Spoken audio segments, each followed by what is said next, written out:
J'ai publié la story Instagram à 20h12. 8 minutes plus tard, quelqu'un a sonné à ma porte. La story contenait une seule phrase. Je suis célibataire à partir de ce soir. Le premier homme qui arrive à mon appartement dans l'heure peut devenir mon nouveau petit ami. La photo montrait la bague en argent que je venais de retirer de mon doigt. Elle reposait sur ma table basse à côté d'un americano glacé à moitié fondu. En 2 minutes, le nombre de vues sur mon compte privé est passé de 23 à 71. Les réponses ont commencé à s'accumuler. Es-tu ivre? Une série d'émojis qui rient. Et de la part d'un homme que j'avais rencontré 2 fois lors d'événements de l'immeuble. Envoie l'adresse. Je les ai tous ignorés. Quand on a sonné une deuxième fois, j'ai regardé mon téléphone. 20h20. 8 minutes. Pendant une seconde ridicule, j'ai cru que c'était Ethan. Il vivait au nord de Boston. Même sans circulation, il lui aurait fallu au moins 35 minutes pour atteindre mon immeuble. À moins qu'il n'ait déjà été à proximité, c'était impossible. Pourtant, j'ai traversé l'appartement pieds nus et j'ai regardé par le Judas. L'homme qui se tenait sous la lumière du couloir n'était pas Ethan Caldwell. C'était Adrien Cole. Le fondateur de la Smart Home Company au 17e étage de la tour de bureau Harbor Point. Et le seul homme de tout le complexe que je voulais le moins voir. Les manches de sa chemise étaient retroussées jusqu'au coude. Il tenait un sac en papier de sushi dans une main. Comme s'il s'était simplement arrêté pour livrer le dîner. J'ai ouvert la porte de 3 pouces. Comment savez-vous où j'habite? Bonsoir à vous aussi. Il a soulevé le sac.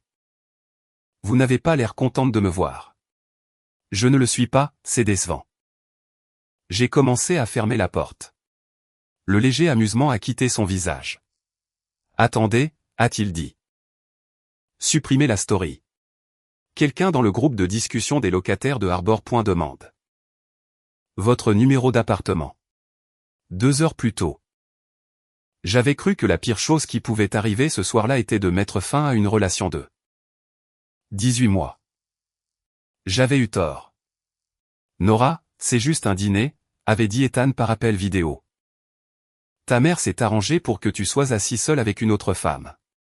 Ce n'est pas juste un dîner. Son père fait des affaires avec le mien. Nos familles se connaissent depuis toujours. Je fais acte de présence pendant 1 heure. C'est tout. Tu as dit ça la dernière fois. Ethan s'est tu. Je connaissais ce silence mieux que certains de ses mots. En 18 mois ensemble, sa mère, Victoria, ne m'avait jamais dit ouvertement que je n'étais pas la bienvenue. Elle était trop distinguée pour ça. La première fois qu'Ethan m'a emmené chez les Caldwell, Victoria m'a accueilli avec une étreinte prudente et a complimenté mon manteau. Au dîner, elle m'a demandé où j'avais fait mes études. Si mes bourses avaient couvert les 4 années. Et si mes parents étaient toujours propriétaires de leur maison. La question semblait conversationnelle. Elles étaient bien trop précises pour être désinvoltes.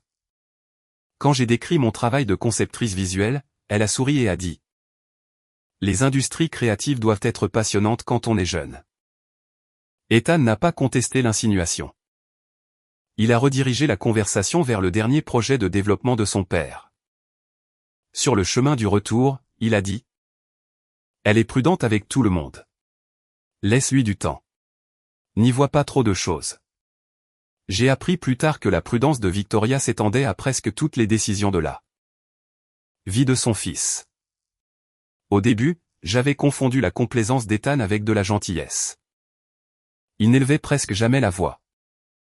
Quand un restaurant apportait le mauvais plat, il disait que ce n'était pas grave. Quand une compagnie aérienne annulait notre vol, il trouvait calmement un autre itinéraire. La vie avec lui semblait incapable de devenir chaotique. Finalement, j'ai compris que son calme était souvent la peur du conflit habillé de vêtements plus élégants. Cela ne signifiait pas que sa gentillesse était fausse. Quand j'ai eu la grippe, il a laissé de la soupe, des médicaments et un nouvel humidificateur devant ma porte. Quand mon père est venu à Boston pour un suivi médical, Ethan a pris une journée de congé et l'a conduit à chaque rendez-vous. Quand j'ai paniqué à cause de mon plan de remboursement de prêt étudiant. Il s'est assis à côté de moi à la table de la cuisine et a recalculé chaque paiement jusqu'à minuit. Ces moments étaient réels. C'est pourquoi il m'a fallu si longtemps pour admettre que la tendresse n'était pas la même chose. Que de choisir quelqu'un. Pour notre premier anniversaire, Ethan a réservé un restaurant au bord de la rivière qui nécessitait normalement des réservations 2 mois à l'avance. J'ai acheté une nouvelle robe et j'ai attendu 40 minutes avant qu'il n'appelle. Victoria avait besoin de lui à un gala de charité. Le lendemain matin, j'ai vu des photos que sa sœur avait publiées. Victoria avait passé toute la soirée entourée de membres du conseil d'administration et d'amis de la famille. Elle n'avait jamais été seule. Ethan a expliqué que son absence aurait donné l'impression que la famille était désorganisée. Il a envoyé des fleurs. Il a refait une réservation au restaurant. J'ai accepté les excuses et je me suis dit qu'un anniversaire annulé ne définissait pas une relation. Puis les annulations se sont multipliées. 2 heures avant un week-end dans le Maine. Victoria a exigé qu'il assiste à un déjeuner de famille. Le jour de mon anniversaire, il a quitté un spectacle pendant l'entracte parce qu'elle prétendait que l'alarme de sécurité de la maison familiale ne cessait de sonner. Quand j'ai remporté le prix annuel de design de mon entreprise, il était assis au premier rang jusqu'à ce qu'un appel de sa mère le fasse sortir de la pièce quelques minutes avant que je monte sur scène. Chaque fois, il revenait. Chaque fois, il s'excusait, et parce qu'il revenait toujours, je continuais à me dire de lui donner plus de temps. Victoria avait choisi son école, sa spécialisation, son premier emploi, son appartement et la voiture qu'il conduisait. Elle ne pensait pas que la faillite de mon père, les années de travail de nuit de ma mère ou le reste de ma dette étudiante avaient leur place près de la famille Caldwell. Elle ne m'a jamais ordonné de quitter Ethan. Elle l'invitait simplement à des dîners de famille et plaçait une femme convenable à côté de lui. Une conseillère en patrimoine privé, la fille d'un promoteur immobilier. Une consultante en investissement récemment revenue de Londres. Chaque fois, Ethan me disait que rien ne se passerait. Chaque fois, il y assistait. En me refusant, Victoria lui rappelait que son appartement appartenait à une société familiale. Que sa voiture était immatriculée à son nom et que son poste chez Caldwell Développement existait parce que ses parents l'avaient arrangé. Puis elle arrêtait de répondre à ses appels pendant des jours ou disait à des parents que son fils abandonnait la famille pour une petite amie. Ce soir-là, elle avait organisé un autre dîner, et Ethan avait de nouveau choisi la complaisance. Je lui ai dit non de nombreuses fois, m'a-t-il dit. Peux-tu s'il te plaît comprendre dans quelle position je suis?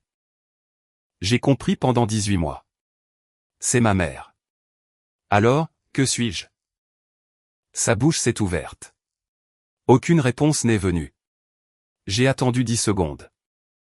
Ces 10 secondes ont clarifié ce que 18 mois d'excuses avaient caché. Ethan m'aimait. Mais chaque fois que m'aimer avait un coup, il reculait. C'est fini, ai-je dit. Son visage a changé. Ne me menace pas avec une rupture. Je ne te menace pas. J'ai retiré la bague de mon doigt et je l'ai dit devant la caméra. Ta mère a toujours supposé que je partirais de mon propre chef.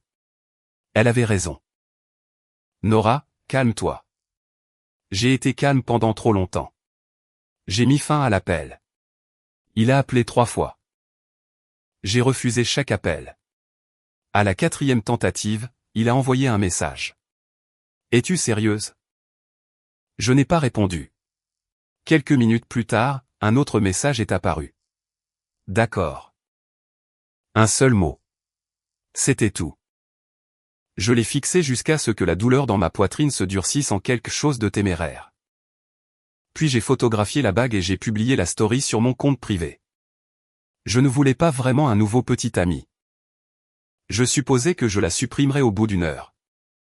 Que j'éteindrais mon téléphone et que je me réveillerais embarrassé. Je savais que c'était impulsif. Je savais que la Nora sobre est censée détester ça. Mais quand j'ai appuyé sur partager, j'étais fatigué d'attendre. Attendre qu'Ethan termine un autre appel avec sa mère. Attendre qu'il refuse le prochain dîner arrangé. Attendre le jour où il pourrait me présenter sans d'abord calculer ce que Victoria penserait. Une petite partie humiliante de moi espérait encore qu'il verrait la story. Quitterait ce dîner et viendrait à moi. Pas pour une déclaration dramatique, pas pour concourir pour un titre ridicule. Juste une fois, je voulais qu'il arrive le premier et explique tout le reste plus tard. Au lieu de cela, 8 minutes après ma publication, Adrien Cole se tenait dans le couloir du 12e étage de la résidence Ouest et me disait que quelqu'un cherchait mon numéro d'appartement. La résidence Ouest et la tour de bureau Arbor Point occupaient le même complexe à usage mixte dans le quartier Seaport de Boston. Une place commune, un parking, des restaurants et des cafés reliaient les bâtiments. Les résidents, les locataires de bureaux et le personnel de la propriété partageaient également un groupe de discussion non officiel avec près de 300 membres. Qui a posté ma story, ai-je demandé. Nous ne le savons pas encore. Adrien a sorti son téléphone. Votre compte est privé. Ce qui signifie que la capture d'écran provient de quelqu'un que vous avez approuvé. Mais pour l'instant, le plus gros problème est ce qui s'est passé après. Le groupe de discussion avait explosé. Les gens devinaient pourquoi j'avais rompu. Les gens plaisantaient sur le fait de se précipiter vers mon immeuble. Un message disait, elle vit dans la résidence Ouest. Je l'ai vu récupérer des colis. Puis un compte nommé Mason RR a commencé à ajouter des détails. Nora Bennett, conceptrice au 16e étage de Arbor Point. Son petit ami est Ethan Caldwell. Madame Caldwell ne l'a jamais aimé. Sa famille a fait faillite. Son père devait beaucoup d'argent. Quelques lignes plus bas, Mason avait envoyé un message privé à un employé temporaire de la réception et lui avait demandé à quel étage je vivais. Un frisson a parcouru ma colonne vertébrale. Je n'avais jamais raconté à mes collègues les détails les plus intimes de mon histoire familiale. Seul Ethan les connaissait. Supprimez la story et désactivez les demandes de messages, a dit Adrien. Ensuite, appelez vous-même la réception de la résidence Ouest et demandez une restriction temporaire des visiteurs. Cela doit venir du résident. Ce n'est qu'à ce moment-là que je l'ai vraiment regardé. 3 mois plus tôt, Adrien m'avait marché sur le pied dans l'ascenseur et avait offert des excuses si mécaniques qu'elles semblaient automatisées. Je l'avais suivi et j'avais exigé qu'il le dise comme s'il le pensait vraiment. Sans lever les yeux de son téléphone, il avait répondu qu'il s'était déjà excusé. Après cela, nous avons commencé une guerre qu'aucun de nous n'a officiellement déclarée. Il a pris mon café par erreur. J'ai attrapé le dernier sandwich au thon avant qu'il ne puisse l'atteindre. Lors d'un exercice d'incendie, j'ai dit à un collègue que l'homme du 17e étage était assez arrogant pour étouffer tout le monde autour de lui. Je pensais qu'il me détestait autant que je le détestais. Pourtant, il était la première personne à ma porte. Pourquoi avez-vous vu les messages du groupe? Mon directeur des opérations est dans le groupe. Il m'a envoyé la capture d'écran. Et ensuite vous avez couru ici depuis votre bureau? Il se trouve que j'étais en bas en train de prendre le dîner. Il a dit cela de manière trop désinvolte. Même sans retard, traverser la place depuis Arbor Point. Entrer dans la résidence Ouest et prendre l'ascenseur jusqu'au 12e étage prendrait 6 ou 7 minutes. J'ai regardé le sac de sushi.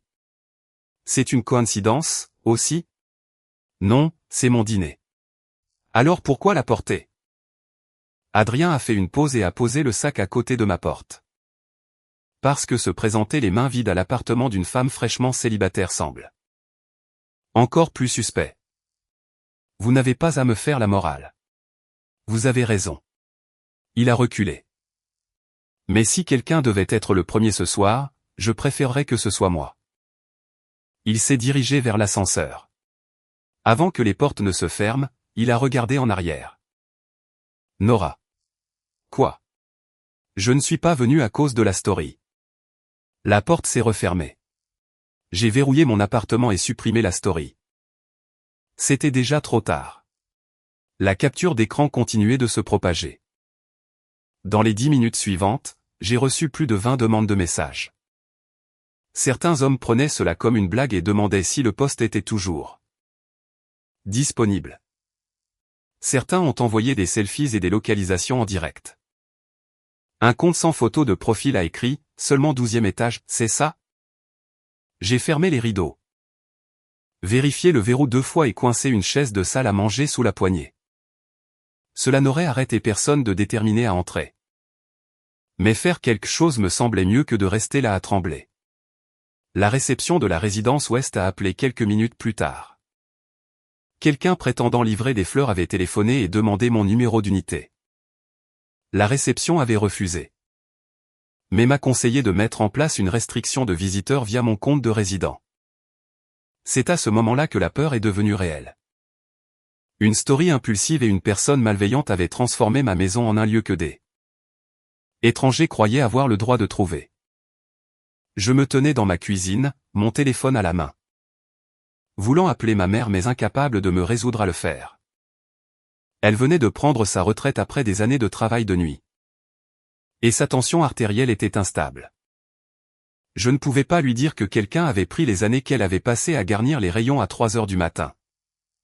Acceptant chaque heure supplémentaire pour aider à payer les dettes de mon père. Et les avait transformées en divertissement pour un chat de groupe.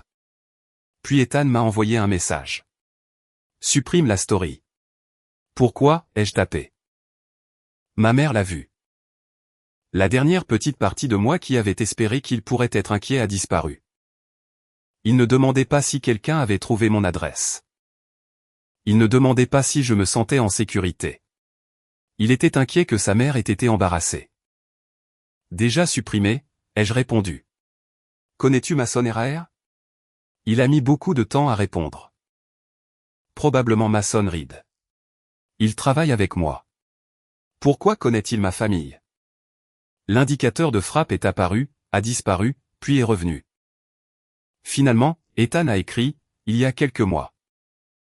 Nous buvions. J'étais stressé. Je lui ai peut-être dit certaines choses. Combien? Je ne me souviens pas.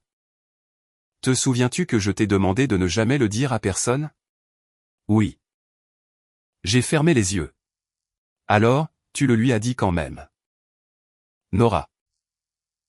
Ma mère avait menacé de reprendre l'appartement et la voiture. Elle a dit qu'elle me chasserait de l'entreprise. J'avais besoin de parler à quelqu'un. Alors, tu as utilisé mon histoire pour te sentir mieux. Je ne voulais pas que cela arrive. Tu dis toujours que tu ne le voulais pas, comme si l'intention importait plus que l'impact. Il a cessé de répondre. J'ai posé une autre question. Est-ce que ta mère connaît Mason? Oui, il l'a aidé avec des recherches de clients. Lui a-t-elle déjà parlé de moi? Un autre long silence. Puis Ethan a admis que Victoria avait demandé à Mason de faire des recherches sur moi. Elle voulait savoir exactement combien mon père devait, où ma mère travaillait. Et si m'épouser pourrait créer de futures obligations financières pour Ethan. Mason avait rassemblé les informations dans un dossier. Ethan le savait. Il ne me l'avait jamais dit. Je l'ai forcé à arrêter, a-t-il écrit. Mais tu ne me l'as pas dit. J'avais peur que cela te blesse. Alors, à la place. Tu m'as laissé le découvrir quand un étranger a publié toute ma vie pour des centaines de personnes. Je ne savais pas qu'il ferait ça. J'ai posé le téléphone. Ce soir-là, ma meilleure amie Rachel et ma collègue Claire sont venues. Rachel a vérifié chaque fenêtre et chaque serrure avant de s'asseoir. Puis elle m'a aidé à appeler le bureau de la propriété. Via mon compte de résident, j'ai vérifié mon identité. Demandé une restriction temporaire des visiteurs jusqu'au lendemain matin. Et demandé à la direction de conserver les appels à la réception. Les registres des visiteurs et les enregistrements des caméras du hall de l'ascenseur. La réception de nuit a d'abord promis de simplement garder un œil sur les choses. Adrien nous a aidés à joindre le responsable de service. Une fois que le responsable a confirmé que ma demande était active. Adrien m'a laissé l'autorisation et toutes les décisions suivantes, il n'a pas pris le contrôle. Il s'est simplement assuré que la bonne personne répondait. Quand les caméras et la restriction d'accès ont finalement été confirmées. Rachel s'est retournée et m'a serré dans ses bras. Le calme prudent que j'avais maintenu toute la nuit s'est fissuré. Je n'ai pas sangloté. J'ai pressé mon front contre son épaule et j'ai pleuré doucement pendant qu'elle me frottait le dos. Tout comme elle l'avait fait quand j'avais appris la faillite de mon père à l'université. Rien de tout cela n'est honteux, n'arrêtait-elle pas de dire. Rien de ce que ta famille a survécu n'est honteux. J'avais 19 ans lorsque l'entreprise de mon père s'est effondrée. Cet hiver-là. Je suis rentré de l'école et j'ai trouvé un panneau, à vendre, devant la maison où j'avais grandi. Ma mère était assise à la table de la cuisine, triant ses bijoux en pile pour les mettre en consigne. Mon père a passé une nuit entière dans le garage sombre. J'ai terminé l'université grâce à des bourses, des services au restaurant, des affiches en freelance et la correction de CV pour d'autres étudiants. Ces faits n'étaient pas des secrets. Mais c'étaient des morceaux privés de ma vie que j'avais confiés à très peu de gens. Ethan était l'un d'eux. Je lui avais dit un jour que je n'avais pas honte que ma famille ait perdu de l'argent. Ce qui me faisait peur, c'était que d'autres personnes puissent réduire mes parents à la pire année qu'ils aient jamais vécue. Il m'avait tenu dans ses bras et m'avait promis qu'il ne laisserait jamais personne l'utiliser contre moi. Maintenant, l'information qui me blessait venait de lui. Cette prise de conscience était plus profonde que tous les messages cruels du groupe. Rachel a posé son téléphone avec force sur la table basse après avoir lu les captures d'écran. Ce n'est pas du commérage. C'est du harcèlement et un problème de sécurité. Claire a reconnu le nom d'utilisateur de Mason. Elle l'avait rencontré lors d'un événement de l'industrie. Il travaillait dans l'entreprise d'Ethan depuis moins d'1 an. Mais il était doué pour s'attacher aux personnes ayant de l'argent et de l'influence. Victoria l'avait présenté à des clients potentiels. Et Mason avait commencé à agir comme son assistant non officiel. Il a probablement pensé que l'aider à t'éliminer lui donnerait accès au réseau des Caldwell, a dit Claire. Alors pourquoi m'humilier dans un groupe de 300 personnes, a répondu Rachel. Parce que rendre service à Victoria n'était pas suffisant. Il voulait un public. Il aime que les gens sachent qu'il a des informations qu'ils n'ont pas. Nous avons commencé à tout conserver. La piste des captures d'écran, les messages de groupe, les détails des comptes, les demandes de messages, l'appel à la réception et la tentative de Mason d'obtenir mon numéro d'unité. J'ai décidé de soumettre des plaintes écrites au gestionnaire de l'immeuble et à l'employeur de Mason. Le lendemain matin, vers minuit, Adrien m'a envoyé un message. La restriction de visiteurs est-elle active? Oui. D'autres sonnettes? Non. Bien. J'ai tapé. Connaissez-vous Mason Reed? Un instant plus tard, Adrien a envoyé une capture d'écran. 2 mois plus tôt, Mason l'avait contacté et lui avait posé des questions sur les fournisseurs et les fourchettes de prix pour la domotique de Cole. Quand Adrien a refusé, Mason m'a mentionné. Cette conceptrice du 16e ne vous aime pas, n'est-ce pas? Si vous voulez, je peux vous dire quelque chose sur elle. Adrien avait répondu par 2 mots. Pas intéressé. Pourquoi avez-vous gardé ça? Ai-je demandé. Parce que ces questions ne ressemblaient pas à des commérages ordinaires. L'avez-vous enquêté? J'ai organisé les messages qu'il a envoyés volontairement. Vous saviez déjà qu'il tournait autour d'Ethan. En partie. Pourquoi ne me l'avez-vous pas dit? Sa réponse est venue quelques secondes plus tard. Parce qu'il y a 3 mois. Vous m'avez fusillé du regard pour avoir respiré trop fort dans l'ascenseur. Un rire m'a échappé. C'était la première fois que je riais de toute la nuit. Quand le rire s'est estompé, l'épuisement est revenu. Rachel et Claire dormaient dans mon salon. J'étais allongé dans mon lit avec la lampe allumée, vérifiant ma caméra de porte toutes les quelques minutes, même si le couloir restait vide. À 1h du matin. Le gestionnaire de l'immeuble a confirmé via le portail des résidents que la restriction et la demande de conservation des enregistrements avaient été enregistrées. Quelques minutes plus tard, Adrien a envoyé une photo du hall de la résidence ouest. Vous êtes toujours en bas, ai-je demandé. Le gestionnaire vient d'arriver. J'ai confirmé qu'il avait votre demande. Je pars maintenant. Vous ne travaillez pas demain? Si. Les réunions peuvent être déplacées. J'ai fixé le message pendant un long moment avant de répondre. Merci. Il n'a pas demandé à monter. Il n'a pas utilisé ma peur comme une ouverture pour la flirtation. L'accès est confirmé, a-t-il écrit. Dormez un peu. Ce n'est qu'à ce moment-là que j'ai éteint la lampe. Le lendemain matin, je suis arrivé à Harbor Point une demi-heure plus tôt que d'habitude. Alors que les portes de l'ascenseur commençaient à se fermer, une main les a arrêtées. Adrien est entré, tenant 2 cafés et un sac de petit déjeuner en papier. Il a appuyé sur le 17 et m'a tendu une tasse. L'atole est d'avoine, à moitié sucrée. Je ne l'ai pas pris immédiatement. Comment connaissez-vous ma commande? Vous achetez la même chose dans le hall tous les matins. Vous m'observez. Vous vous tenez devant moi et vous dites la commande à voix haute. Il faudrait un effort pour ne pas le savoir. J'ai accepté la tasse. Merci.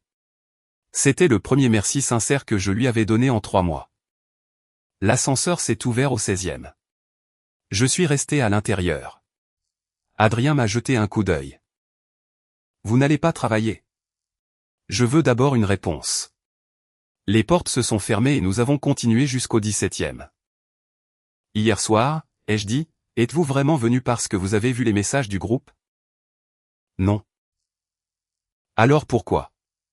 Les portes se sont ouvertes. Il est entré dans le bureau et je l'ai suivi. Coles Smart Home occupait une suite d'angles ouvertes avec des murs en verre.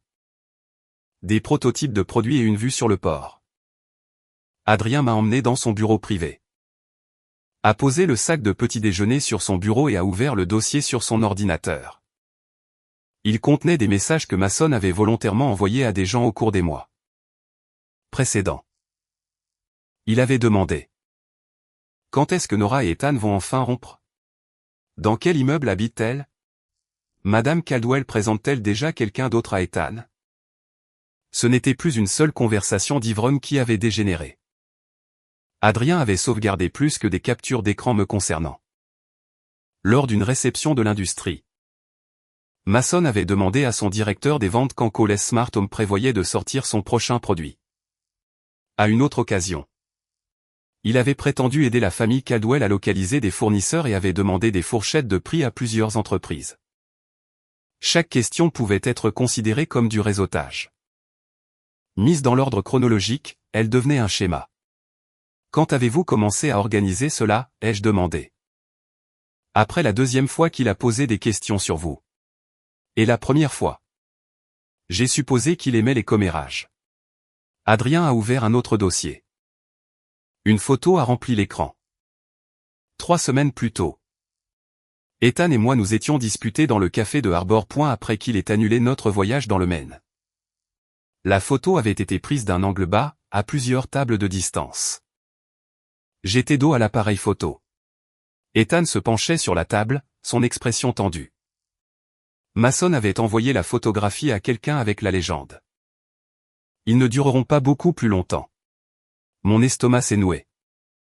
Cette dispute m'avait semblé privée, même dans un lieu public. Quelqu'un l'avait observée, sauvegardée, attendant qu'elle devienne utile. Adrien a détourné l'écran avant que je n'aie à étudier l'image plus longtemps. Les sources des informations de Mason étaient enfin claires. La faillite de l'entreprise de mon père et la vente de notre ancienne maison provenaient d'eux. Registre public. La dette exacte? Mes craintes concernant mon histoire familiale et les détails de ma relation avec Ethan provenaient d'Ethan lui-même. L'adresse, les questions, les photographies et les demandes commerciales étaient l'œuvre de Mason. Comprendre la chaîne ne réduisait pas la responsabilité d'Ethan. Cela montrait simplement comment Mason avait assemblé ma vie pièce par pièce. J'ai demandé à notre conseil externe quels enregistrements vous devriez conserver, a dit Adrien. Les registres de la propriété. Les captures d'écran originales du groupe et tout ce que Mason a envoyé directement peuvent vous être fournis. Que vous le signaliez et jusqu'où vous alliez? C'est votre décision. Il a copié le dossier sur une clé USB vierge et l'a poussé sur le bureau. Puis il l'a lâché. Il n'a pas rédigé ma plainte. Il ne m'a pas dit quel résultat je devais exiger. Après que quelqu'un ait mentionné votre étage dans le groupe, Mason a demandé votre numéro d'unité à un employé temporaire de la réception. Je ne savais pas s'il voulait vous faire peur ou s'il prévoyait de le partager. Alors je suis allé voir en premier.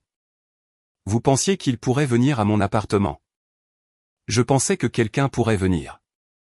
Pourquoi cela vous importait-il? Adrien n'a pas répondu immédiatement. Il s'est appuyé contre son bureau et m'a regardé pendant plusieurs secondes.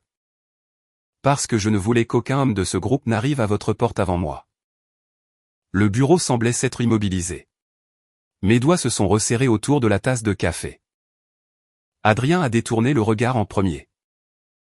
Mais Mason passe avant quelle que soit cette conversation, a-t-il dit. À 10h30, Rachel et moi sommes arrivés à l'entreprise d'Ethan. J'avais déjà envoyé un courriel aux ressources humaines avec une plainte officielle, un index des preuves et une demande de conservation des dossiers. Ethan nous a enregistrés comme visiteurs.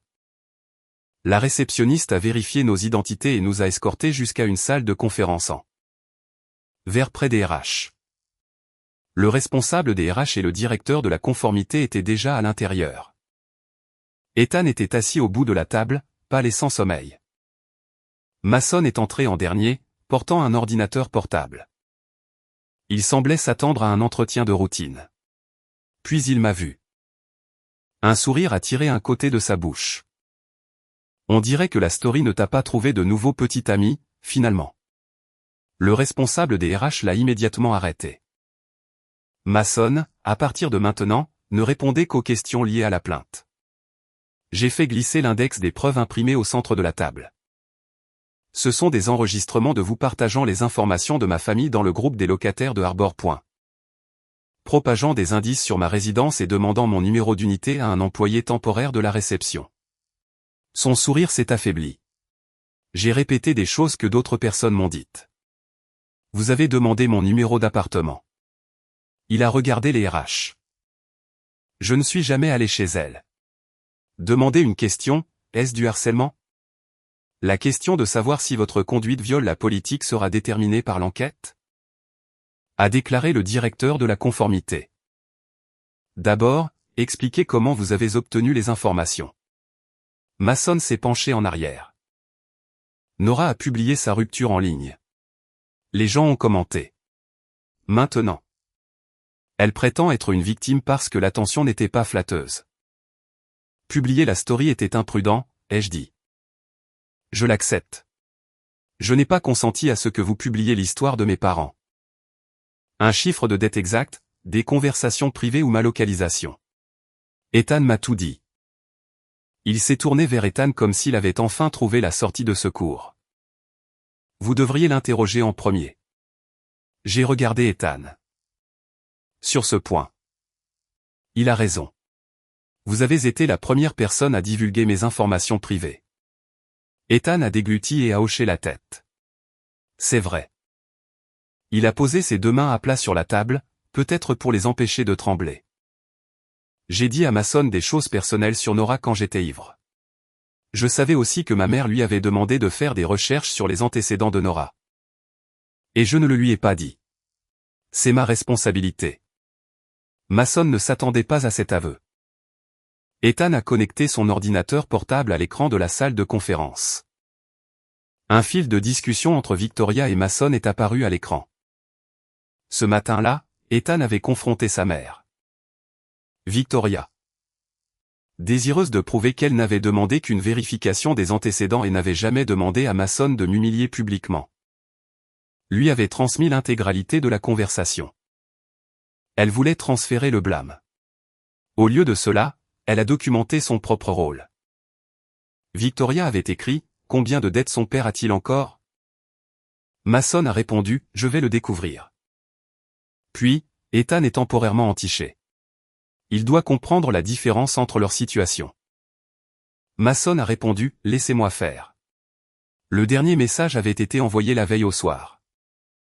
Ça se règle tout seul. Elle a annoncé publiquement la rupture. La pièce est tombée dans le silence, à l'exception du système de ventilation. Mason a fixé Ethan. Ta mère m'a dit de l'enquêter. Maintenant. Tu produis les messages pour avoir l'air courageux devant ton ex-petite amie. Je ne mets pas tout sur toi, a dit Ethan. J'ai déjà admis que je t'ai donné les premières informations privées. Mais tu as choisi d'enquêter sur son adresse. De faire circuler la capture d'écran et de chercher des informations confidentielles auprès d'autres locataires. Ces décisions t'appartiennent. Le responsable des RH a demandé si Victoria confirmerait le fil de discussion. Ethan a regardé son téléphone. 5 appels manqués de sa mère s'étaient accumulés depuis le matin. Avec la permission de la salle, il l'a rappelé en haut-parleur. Victoria a répondu immédiatement. Pourquoi as-tu donné notre conversation privée à ton entreprise? C'est une affaire de famille. Et tu l'as transformée en une enquête formelle. Comprends-tu ce que cela pourrait faire au nom des Caldwell? Les doigts d'Ethan tremblaient, mais sa voix tenait bon. La partie embarrassante n'est pas que Nora dépose une plainte. C'est que tu es fait enquêter. Sur elle. Je te protégeais. Non, tu décidais qui était autorisé dans ma vie. Il y a eu un bref silence. Puis Victoria a commencé à énumérer tout ce qu'elle lui avait fourni. Les frais de scolarité de l'école privée, les dépenses universitaires. Son premier poste dans l'entreprise familiale, l'appartement détenu par une entité familiale. La voiture à son nom. Ces détails avaient mis fin à chaque confrontation précédente. Ethan a fermé les yeux. Je sais que tu as fait beaucoup pour moi, a-t-il dit. Je quitterai l'appartement. Je rendrai la voiture et je démissionnerai de Caldwell Développement. Tu n'as pas à approuver mes choix. Mais tu n'as pas à les faire pour moi, et tu n'as pas à faire enquêter sur les gens en mon nom. Victoria a demandé s'il était vraiment prêt à couper sa mère de sa vie pour moi. Je ne t'abandonne pas, a dit Ethan. Je prends ma propre décision pour la première fois. Il a mis fin à l'appel. Sa main tremblait toujours. Il ne l'a pas rappelé. Le directeur de la conformité s'est tourné vers Mason. En plus de la plainte pour information privée. Nous avons des enregistrements de vous demandant des données sur les fournisseurs et les prix à des employés d'autres entreprises locataires. Reconnaissez-vous que ces comptes et messages vous appartiennent? Mason n'a pas répondu. Le responsable des RH l'a mis en congé administratif payé en attendant une enquête formelle. On lui a demandé de rendre son badge, son ordinateur portable et son dispositif d'accès afin que l'on puisse conserver les enregistrements de son compte. Quand Mason s'est levé, son visage avait perdu sa couleur. À la porte, il s'est tourné vers moi. Tu as détruit ma carrière. Je n'ai pas envoyé ces messages, ai-je dit. C'est toi. Quitter la salle de conférence n'avait rien de triomphal. C'était épuisant. Cet après-midi-là, 2 employés ont soumis des preuves supplémentaires via les RH. L'un avait sauvegardé des commentaires que Mason avait faits dans d'autres groupes.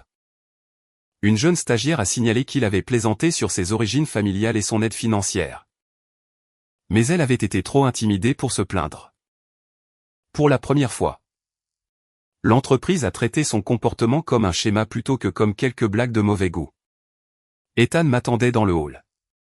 Je reste chez un ami ce soir, a-t-il dit. Demain. Je rendrai les clés de l'appartement et la voiture. J'ai contacté un recruteur et j'ai pris rendez-vous avec un thérapeute.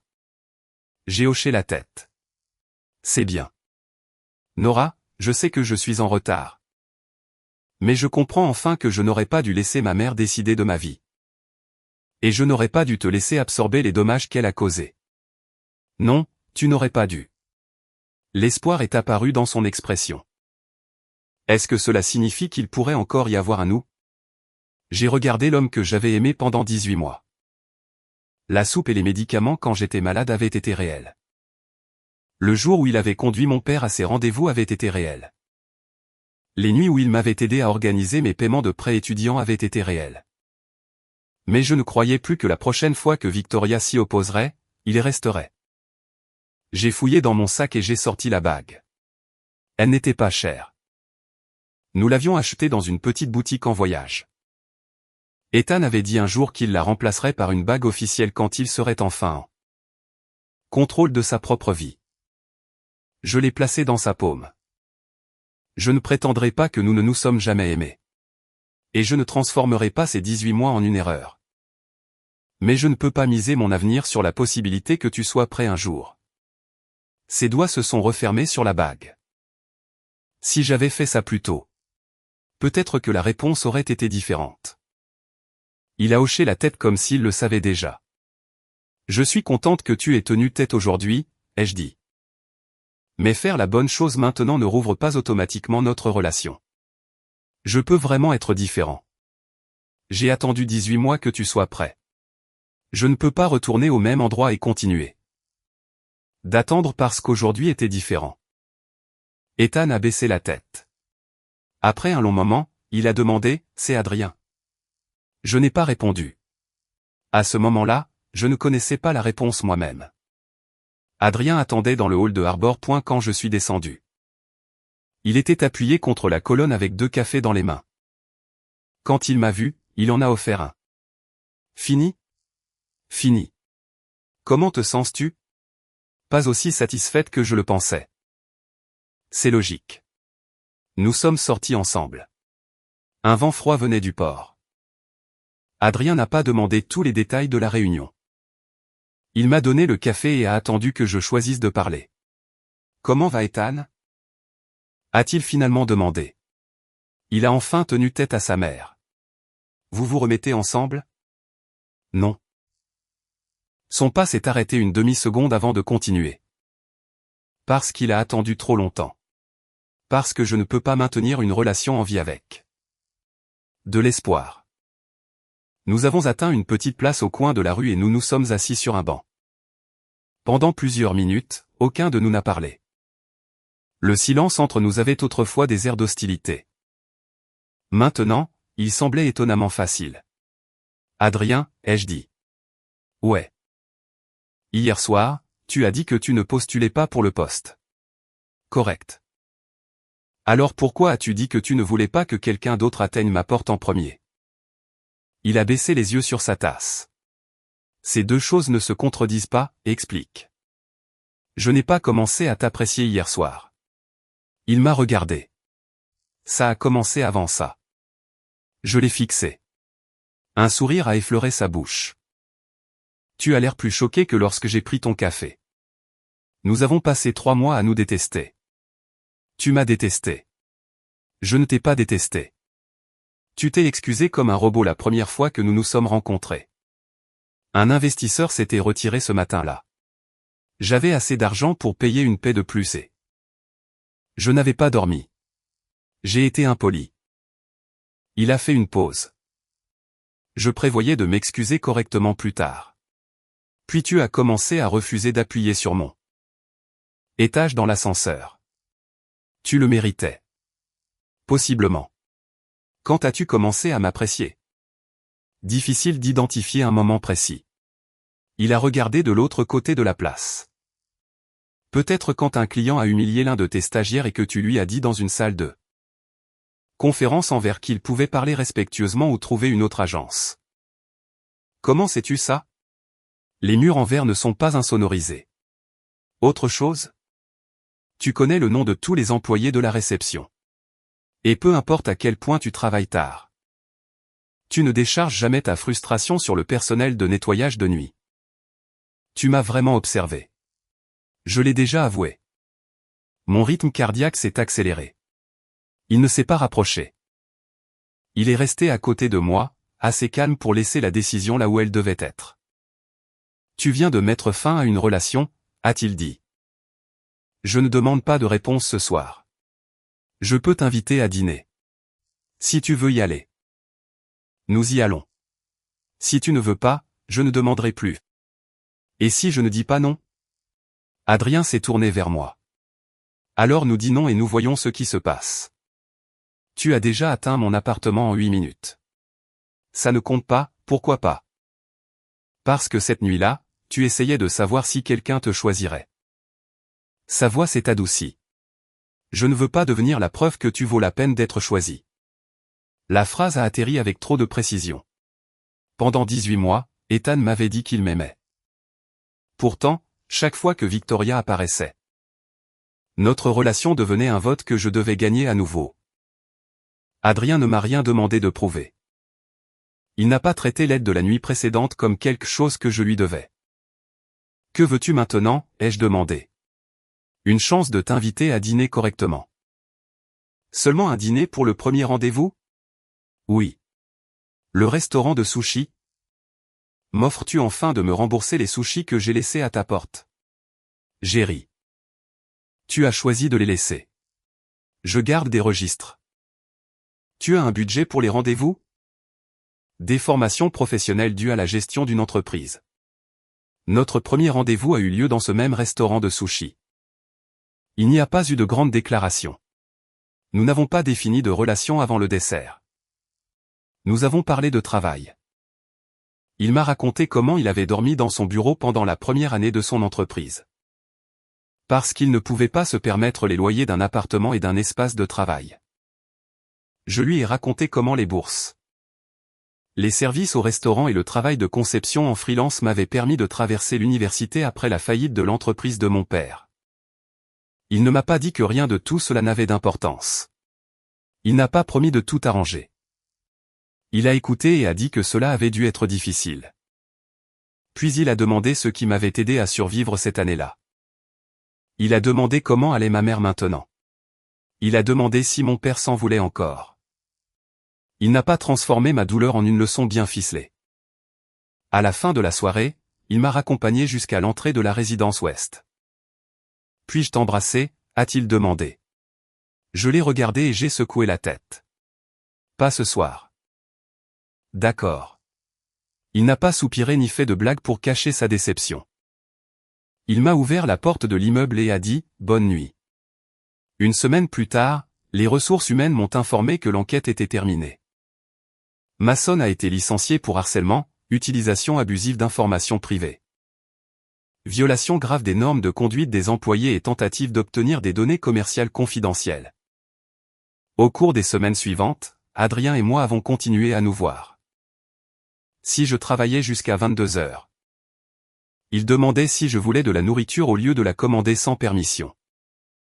Quand ma mère est venue à Boston pour un suivi médical, il m'a envoyé des informations sur les parkings à proximité et les entrées accessibles. Mais ne s'est pas immiscé dans la visite. Quand j'ai hésité devant un événement de réseautage à Harbor Point, il a dit « Si tu veux entrer, je resterai à tes côtés.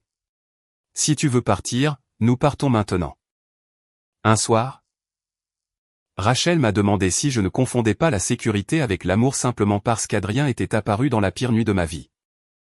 La question m'a troublé pendant 2 jours. Puis je l'ai répété à Adrien exactement comme elle l'avait posé. Il est resté silencieux un moment. C'est possible, a-t-il dit, c'est pourquoi nous n'avons pas à étiqueter cela rapidement. Tu n'as pas peur que je réalise que je ne t'aime pas vraiment? Bien sûr que si. Cela ne me donne pas le droit de te presser. Alors nous avons continué à dîner. Nous nous sommes promenés le long du port. Nous avons continué à nous disputer dans les ascenseurs pour savoir qui devait appuyer sur les boutons. Parfois, Adrien recevait des appels de sa famille pendant que nous étions ensemble. Je me préparais automatiquement à ce qu'il annule nos plans. La première fois qu'il l'a remarqué, il a dit à la plan. J'ai des plans ce soir. Je te rappellerai demain. Puis il a posé son téléphone et m'a demandé de terminer l'histoire que j'étais en train de raconter. Un mois après la réunion des RH, Ethan m'a envoyé un message. Il avait emménagé dans un petit appartement. Commençait à passer des entretiens dans d'autres entreprises et continuer sa thérapie. Victoria appelait toujours tous les jours, mais il apprenait à ne pas répondre immédiatement. J'ai répondu, continue. Tu construis une vie qui t'appartient. Nous ne nous sommes pas réconciliés. Nous n'avons pas non plus réécrit le passé comme si rien n'avait compté. La relation était terminée.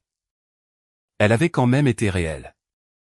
Quelques jours plus tard, Masson a envoyé des excuses écrites par l'intermédiaire des RH. Il a dit qu'il avait voulu l'approbation de Victoria et qu'il croyait que me retirer de la vie d'Ethan lui donnerait accès à de meilleurs clients et relations. J'ai lu la lettre une fois. Je l'ai archivée et je n'ai pas répondu. Adrien a continué à travailler au 17e. J'ai continué à travailler au 16e. La plupart des matins, il achetait un café supplémentaire. Parfois, c'était le latte au lait d'avoine à moitié sucré. Parfois, c'était l'américano glacé que je commandais quand j'avais mal dormi. Une fois, j'ai demandé, « Comment te souviens-tu de tout ?»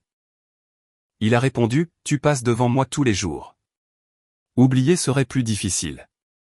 3 mois après la nuit de la story Instagram, Adrien m'a invité à rencontrer l'équipe de Call Smart Home. Pendant ces 3 mois, aucun de nous n'avait appelé l'autre petit ami ou petite amie.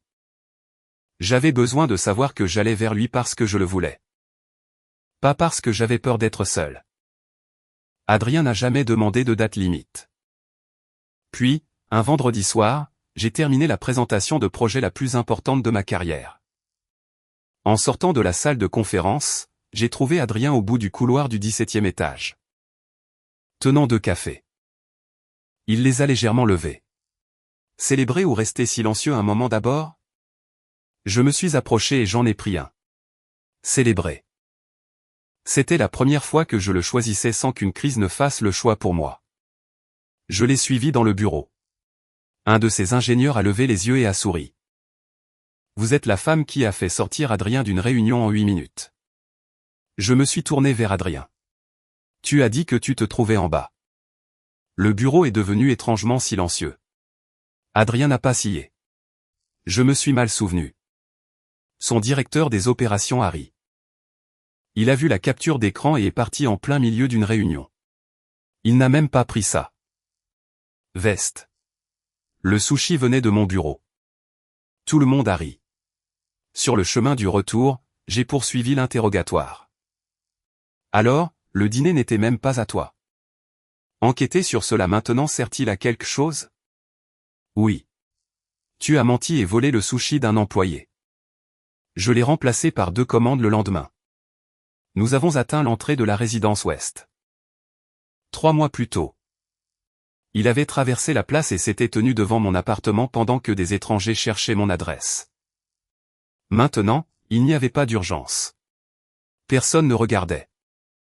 Adrien s'est arrêté sous la lumière de l'immeuble. Nora. Oui.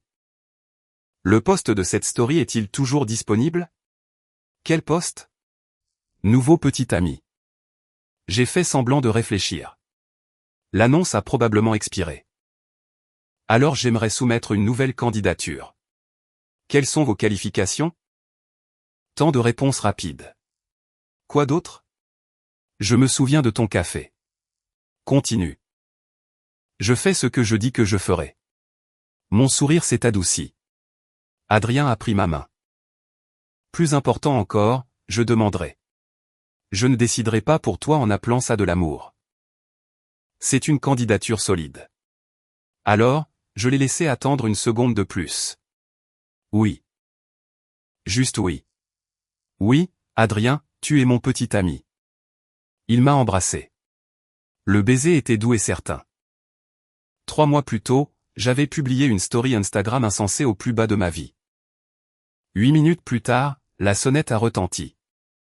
Tous ceux qui ont entendu l'histoire se sont souvenus des 8 minutes et du sushi volé. Ce dont je me souvenais, c'était de tout ce qui s'était passé après. Avant qu'Adrien n'aide, il demandait. Quand il faisait une promesse, il la tenait. Quand un moment devenait gênant, difficile ou coûteux, il ne disparaissait pas. Il n'a jamais essayé de résoudre toute ma vie. Il ne s'est jamais attendu à ce que la gratitude devienne de l'amour. Il a simplement continué à se présenter. Et cette fois, j'ai choisi de rester. Cette histoire est entièrement fictive et destinée uniquement à des fins de divertissement et d'éducation.